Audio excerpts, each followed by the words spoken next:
இச்செய்தியை வழங்குபவர் Aalayam associates private limited property developers. Aalayam associates private limited, number 52, third floor, 3B, Ram Darbar, Sterling road, Nungambakkam, Chennai 6,34,000.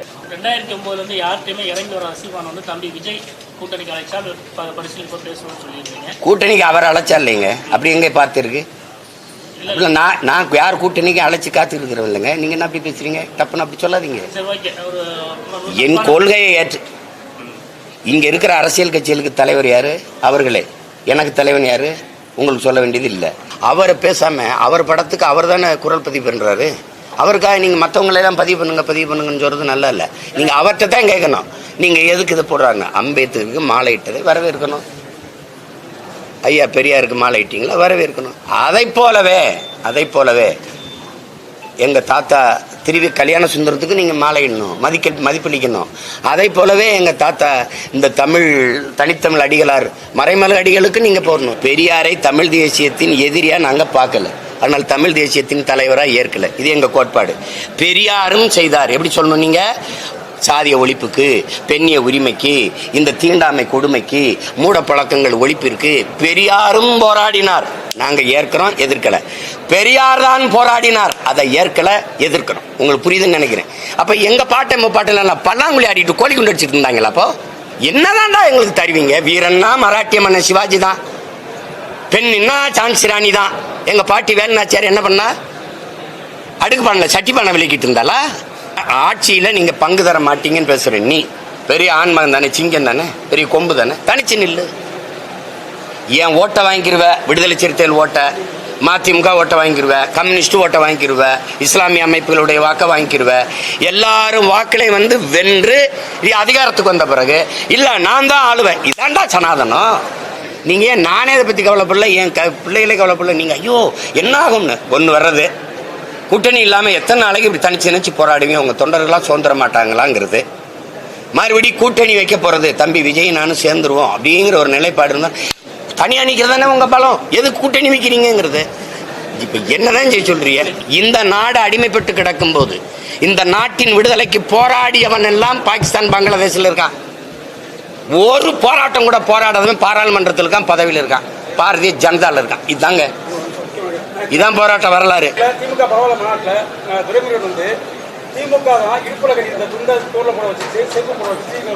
இடுப்புல இருந்த துண்டை தோல்ல போட்டா கீழே அம்மனமா இருந்தமா?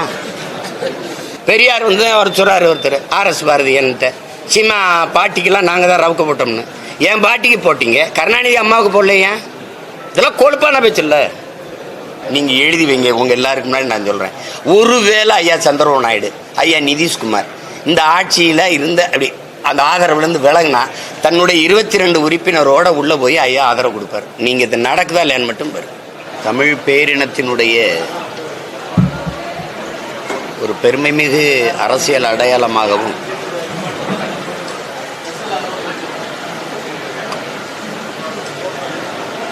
சமூக நீதி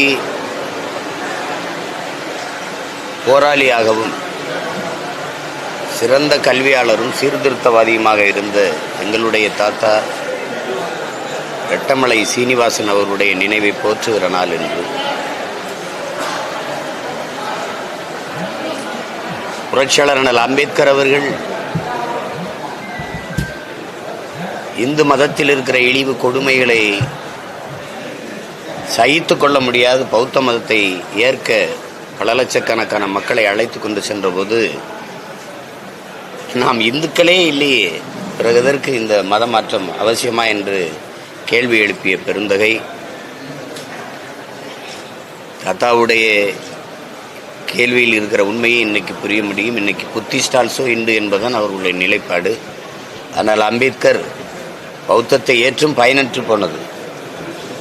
அதனால அது எந்த சொல் உன் மீது இழி சொல் என்று சுமத்தப்படுகிறதோ அந்த சொல்லை எழுச்சி சொல்லாக மாற்றாதவரை உனக்கு விடுதலை இல்லை என்று வழி வழியே வருகிற தமிழ் பிள்ளைகளுக்கு போதித்த புரட்சியாளர். அதே கருத்தை தான் அண்ணல் அம்பேத்கர் பின்னாடி அதே கருத்தை தான் அவரும் மறுமொழி செய்கிறார். உன்னை அவமானப்படுத்த வேண்டும், உன்னை அசிங்கப்படுத்த வேண்டும் என்று எந்த சொல் பயன்படுத்தப்படுகிறதோ அதையே நீ ஆயுதமாக ஆக்கு என்று அண்ணல் அம்பேத்கர் சொல்வதும் அதே கருத்து தான்.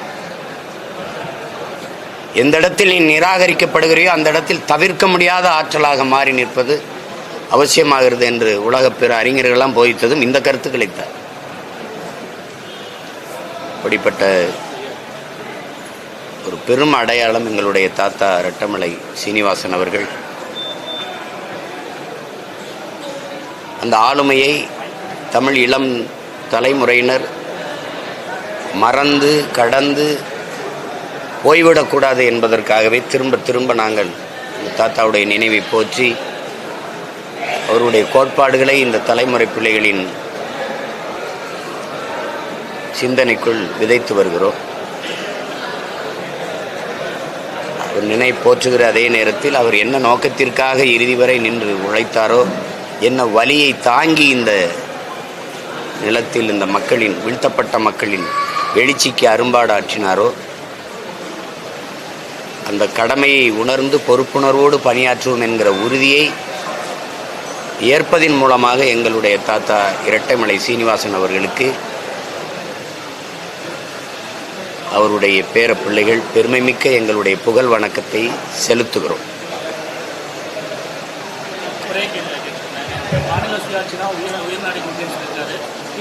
யாரு ஸ்டாலின் சொல்லியிருக்காரு, அடுத்த 100வது ஆண்டுலேயே திமுக ஆட்சியில் இருக்குன்னு சொல்லியிருக்காரு. இந்த 100 ஆண்டுகளுக்கு திமுகவோட தேவை தமிழ்நாட்டுக்கு இருக்குன்னு சொல்றாரு. 100 ஆண்டுகள் திமுக ஆட்சியில் இருக்கும். தமிழ்நாடு இருக்குமா? வச்சிருக்கீங்களா? மாநில தன்னாட்சிங்கிறது வெற்று வார்த்தையை தவிர இந்த 75 ஆண்டுகளை நீங்கள் காப்பாற்றி வச்சது சொல்லுங்க. மதுக்கடையை ஒழிக்கிறதுக்கு, மதுவை ஒழிக்கிறதுக்கு ஒன்றிய அரசே மதுவை ஒழின்றீங்க. திறந்தவன் மதுக்கடையை திறந்தது யாரு? மாநில அரசா, இந்திய ஒன்றிய அரசா? மதுக்கடையை திறந்த நீ அப்புறம் சாவி அவன்கிட்ட கொடுத்துட்டியா? அவன் வந்து தான் பூட்டணுமா? இப்படி இது எப்படி கதை இது? திடீர்னு இப்போ காவல்துறை மேலே நம்பிக்கை வர மாட்டேது, சிபிசிடி விசாரணைங்கிறீங்க. அப்போ திருப்பி சிபிஐங்கிறீங்க. நீ தானே மாநில சுயாட்சி பேசுன, மாநில தன்னாட்சி, அப்புறம் சிபி விசாரணை. சாதிவாரி கணக்கெடுப்பு எடுக்க துப்பு இல்லை, அதுக்கு வலிமை இல்லை, அதுக்கு ஆற்றல் இல்லையா? அந்த உரிமையை கூட வச்சுக்கிற மாட்டீங்களா? அதை இந்திய ஒன்றிய அரசு தான் எடுக்கணும் அப்படின்னு. சாதிவாரி இடஒதுக்கீடு கொடுத்தது யாரு? அருந்ததியருக்கு 3 விழுக்காடு உள்ஒதுக்கீடு கொடுத்தது யார் தம்பி சொல்லுங்க? கொடுக்குற உரிமை இருக்கு. இஸ்லாமியர்களுக்கு 3.5 விழுக்காடு கொடுத்தது யாரு? கொடுக்குற உரிமை இருக்கு. 10.5 அந்த வன்னியர்களுக்கு படையாட்சிகளுக்கு கொடுத்தது யாரு? மாநில அரசு. கொடுக்குற உரிமை இருக்கு. கொடுக்குற உரிமையை பெற்றுக்க நீ சாதிவாரி கணக்கு எடுக்கிற உரிமையை பெறலையா? இந்த நாடகத்தை எல்லாம் நம்பிக்கிட்டு இருக்கிறதுக்கு என்ன? நீங்க போடுற நாடகம் ஒரே திரைக்கதை, ஒரே வசனம், அதே மூஞ்சி. ஒன்று வசனத்தையாவது மாற்றி தொலைங்க, ஒன்று திரைக்கதையை மாத்துங்க. அவர் சொல்லும்போது திராவிட இயக்கம்னா வந்து மத்திய அரசுக்கு எதிரான அழுத்தமான குரல் கொடுத்தது எங்க? நான் ஒவ்வொன்றா கேட்பேன், பதில் சொல்லணும். நீங்க கேட்டீங்களா? இந்தி திணிச்சது யாரு? இந்திய திணிச்சது யாரு? இந்திய ஒன்றிய அரசு, காங்கிரஸ் ஆட்சி. எதிர்த்து போராடினது நீங்க இல்ல, மாணவர்கள் மற்றும் பொதுவான மக்கள். நீங்க பயன்படுத்தி ஆட்சிக்கு வந்தீங்க. இந்தியை திணிச்சவனோடவே சமரசம் செஞ்சு கூட்டணி வச்சது யாரு? மிஸ்ஸாவை கொண்டு வந்து உங்களை ஒடுக்குனது யாரு? காவிரி நதிநீர் உரிமையை பறிச்சது யாரு? கச்சத்தீவை எடுத்து கொடுத்தது யாரு? நீர் உரிமைகள் எல்லாம் பறி கொடுத்தது யாரு? எல்லா கல்வி பொதுப்பட்டியலிருந்து, மாநில பட்டியலிருந்து பொதுப்பட்டியல் கொண்டு போனது யாரு? மருத்துவ உரிமை தூக்கிட்டு போனது யாரு? சாலை போடுதல், பராமரித்தல், தேசிய நெடுஞ்சாலையெல்லாம் தூக்கிட்டு போனது யாரு? மொத்த வரியும் வாரி சூச்சி எடுத்துட்டு போனது யாரு? இதையெல்லாம் பார்த்துக்கிட்டோம். அப்புறம் இதெல்லாம் அங்கே கொடுத்துட்டு என்ன மாநில உரிமை நீங்க பற்றி வச்சிருக்க? நீ மின் உற்பத்தி விநியோகம் இப்போ யார்கிட்ட இருக்கு?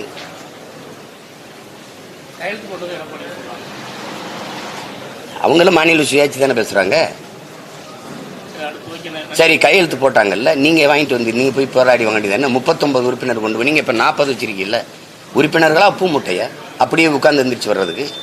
அப்ப பேசாம என்ன பண்ணீங்க? தொடர்ச்சியா மீனவனை கடத்தி கொண்டு போறான், அவங்க சிறை பிடிக்கிறான், படகை பறிக்கிறான், மொட்டை அடிச்சு விடுறான். வாயை திறக்க மாட்டேங்கிறீங்க. இங்க பெருமை வேற கிடக்கு. 75 ஆண்டு முற்பெரும் விழா என்னது? உங்களுக்கு உரங்களும் கொண்டாட்டம், நாட்டு மக்களுக்கு திண்டாட்டம் தவிர வேற என்ன இருக்கு? 2009 யார்கிட்டயுமே இறங்கி வர சீமான் வந்து தம்பி விஜய் கூட்டணிக்கு அழைச்சா பரிசீலிப்போ பேசணும்னு சொல்லியிருக்கீங்க. கூட்டணிக்கு அவர் அழைச்சா இல்லைங்க, அப்படி எங்கே பார்த்துருக்கு? நான் யார் கூட்டணிக்கு அழைச்சி காத்துட்டு இருக்கிறவன் இல்லைங்க. நீங்க என்ன அப்படி பேசுறீங்க? தப்புன்னு அப்படி சொல்லாதீங்க. என் கொள்கையை ஏற்று இங்க இருக்கிற அரசியல் கட்சிகளுக்கு தலைவர் யாரு? அவர்களே. எனக்கு தலைவன் யாரு? உங்களுக்கு சொல்ல வேண்டியது இல்லை. எனக்கு ஒரு கோட்பாடு, கொள்கை, எனக்கு பாதை, பயணம், இலக்கு எல்லாம் தெளிவாக இருக்குது. புரியுதா? இது என்னுடைய கோட்பாடு கிடையாது. பல ஆண்டுகளுக்கு, பல 100 ஆண்டுகளாக எனது முன்னோர்கள் தூக்கி சுமந்த கனவு, எங்களுடைய தலைவன் தூக்கி சுமந்த கனவு. நாங்கள் ஒரு லட்சியவாதிகள். நாங்கள் ஒரு உயர்ந்த லட்சியத்தை தூக்கி சுமக்கிற லட்சியவாதிகள், வெறும் அரசியல்வாதிகள் இல்லை. எனக்கு என் நாட்டை எப்படி மாற்றி படைக்கணும், கல்வி எப்படி இருக்கணும், மருத்துவம் எப்படி இருக்கணும், வேளாண்மை எப்படி கட்டமைக்கணும், நீர்வளத்தை எப்படி பெருக்கணும், இப்படி தடையற்ற மின்சாரத்தை இந்த வழியில் உற்பத்தி செய்து சூழலுக்கு கேடு இல்லாத மின் உற்பத்தியை செய்து கொடுக்கணும். அப்படி இருக்குது. என் பிள்ளைகளுக்கு இவ்வளோ வேலை வாய்ப்பு கொடுக்கணும், இப்படி இருக்கணும், வறுமை பசிங்கிற சொல்லு இல்லாமல் ஒழிக்கணும்னு ஒரு கனவு இருக்குது. இந்த பூமி தாயை நான் பச்சை பருவையால் போத்தணும்னு நினைக்கிறேன். அது நீ அப்படி இல்லையா? புவி வெப்பமாகுது, பருவநிலை மாறிடுச்சு. மாத்தினியா மாறிச்சா? கேள்விக்கு பதில் வச்சிருக்கீங்களா? இருங்க அப்பா, இப்போ எனக்கு ஒரு கனவு இருக்கு. இதை ஏற்றுக்கொண்டு எவர் வரின்னு ஏற்போம். குறிப்பா இந்திய திராவிட கட்சிகள் தவிர்த்து நாங்கள் உட்காந்து எங்கள் தலைவர் பிரபாகரன் சொன்னது போலம்பா இவர் இருப்பாரா, எந்திரிச்சு போவாரா? கூட்டணியில் இருக்கிறவரு அதெல்லாம் யோசிக்கணும்ல. தம்பி இந்த எங்க அண்ணன் செய்யறது சரின்னு ஏற்றுக்கொண்டு வந்தால் ஏற்கிறது, இல்லைன்னா அவர் வேலையை பார்த்து போக வேண்டியதான். அம்பேத்கருக்கு மாலை போட்டு தொடங்கியிருக்காரு, அதே போல பெரியாருக்கு மாலை போட்டிருக்காரு, அதே போல விநாயகத்துக்கு வாழ்த்து கூறல, ஓணத்துக்கு வாழ்த்து கூறியிருக்காரு. இவரும் திமுக மாடல் எடுக்கிறாரு, திராவிட கொள்கை அப்படின்னு சொல்றாங்க.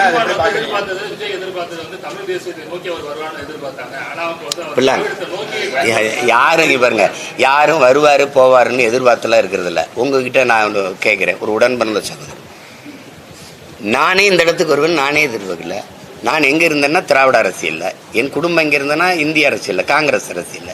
என்னை கொண்டாந்து நிறுத்தினது யாருன்னு உங்களுக்கு தெரியும். அப்படிங்கும்போது யாரும் வருவாருன்னு வரலாறு எந்த ஒரு தலைவனின் வருகைக்காகவும் காத்திருப்பதில்லை. அது இருப்பதில் ஒருவனை தேர்வு செய்து அவன் விரலை பிடித்து கொண்டு நடந்து விடுங்கிறான். இதுதான் உலகம் முழுக்க இருக்க நீதி. இவர் வருவார்னு காத்திருக்கிறது இல்லை, அவர் வருவார்னு காத்திருக்கிறது இல்லை, நானே வருவேன் தான் யாரும் காத்திருக்கல. அதனால தம்பி அவர் எடுத்து வைக்கிற கோட்பாடு கொள்கை எல்லாம் எப்படி இருக்குன்னு பார்த்தா அப்புறம் பேசணும். இன்னும் அவர் வர்றதுக்கு முன்னாடி நீங்கள் அவரை பேசாமல் அவர் படத்துக்கு அவர் தானே குரல் பதிவு பண்ணுறாரு. அவருக்காக நீங்கள் மற்றவங்களெல்லாம் பதிவு பண்ணுங்கன்னு சொல்கிறது நல்லா இல்லை. நீங்கள் அவர்கிட்ட தான் கேட்கணும், நீங்கள் எதுக்கு இதை போடுறாங்க. அம்பேத்கருக்கு மாலை இட்டதை வரவேற்கணும், ஐயா பெரியாருக்கு மாலை இட்டீங்களா வரவேற்கணும். அதை போலவே எங்கள் தாத்தா திருவி கல்யாண சுந்தரத்துக்கு நீங்கள் மாலை இடணும், மதிப்பளிக்கணும். அதை போலவே எங்கள் தாத்தா இந்த தனித்தமிழ் அடிகளார் மறைமலை அடிகளுக்கு நீங்கள் போடணும், தமிழ் தென்றல் திருவிக்காவுக்கு போடணும், தனித்தமிழ் அடிகளார் மறைமலை அடிகளையும் போற்றணும், எங்கள் தாத்தா ரெட்டமலை சீனிவாசனையும் போற்றணும். இன்னைக்கு போய் அவருக்கு ஒன்றும் பெரிய இந்த மாதிரி அடையாளங்கள் இல்லை. எங்கள் அடையாளம் மறைக்கப்பட்டிருக்கு. இந்த நெஞ்சளவு ஒரு செலவு வச்சுருப்பாங்க கிண்டியில், நான் அங்கே இருந்தால் அங்கே போடுவேன், இன்னைக்கு இங்கே போடுறேன். நீங்கள் அதையும் பண்ணணும், தொடர்ச்சியாக பண்ணணும். தாத்தா முத்துராமலிங்கத்தூருக்கு வரணும், இமானுவேல் சேரனுக்கு வரணும், தீரன் சின்னமலைக்கு போடணும், பூலித்தேவனுக்கு போடணும், பாட்டி வேலுநாச்சியருக்கு போடணும், மருதுபாண்டியரை போற்றணும், அழகுமுத்துக்கோனை போற்றணும், சுந்தரலிங்கனாரை போற்றணும், தமிழ் அடையாளங்களையும் போற்றணும். புரியுதா? நாங்கள் அண்ணல் அம்பேத்கரை நாம் தமிழர் கட்சியின் கோட்பாடு இதன் மூலமாக விளங்கி அண்ணல் அம்பேத்கரை அறிவு ஆசானாக இருப்போம், எங்களுடைய பெருமைமிக்க வழிகாட்டியாக இருப்போம். ஆனால் தலைவர்களாக எங்கள் தாத்தா ரெட்டமலை சீனிவாசன், பாட்டனார் அயோத்திதாச பண்டிதர், MC ராஜா இவர்களைத்தான் ஏற்போம். ஏன்னா தகப்பன் என்பவன் பெத்தவனாகவும் தலைவன் என்பவன் என்ற அத்தவனாகவும் இருக்கணும். கொஞ்சம் இருங்க, ஒன்னொன்னா